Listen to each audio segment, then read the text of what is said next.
Niyə eyni diaqnoz hər kəsdə eyni cür getmir? Diaqnoz xəstəliyin adıdır. Tanışımda da belə oldu da, demək ki, məndə də belə olacaq deyə düşünmək tibbdə ən təhlükəli yanlışdır. Xəstəliyin adı eyni ola bilər, amma gedişi insandan insana görə dəyişir, yəni individualdır. Buna təsir edən bir sıra faktorlar vardır. 1. Dərmanlara qarşı, müalicəyə qarşı sizin genetik cavabınız.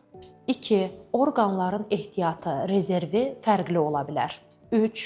Yanaşı xəstəlikləriniz, yəni komorbid xəstəliklər, diabet, yüksək təzyiq, müxtəlif dərmanların qəbulu, autoimmun xəstəliklər, siqaret çəkmək, bunlar xəstəliyə qarşı orqanizmin cavabını dəyişir. 4. Müalicəyə yanaşma. Kimisi müalicəni vaxtı-vaxtında edir, bütün dərmanları lazımi miqdarda qəbul edir, kimisi müalicəni yarımçıq kəsir. Və nəhayət, psixoloji faktor. Əgər sizdə stress, qorxu varsa, xəstəlikdən müalicəyə ümidverici yanaşmırsınızsa, o zaman ağırlaşmaların rast gəlinməsi labüddür.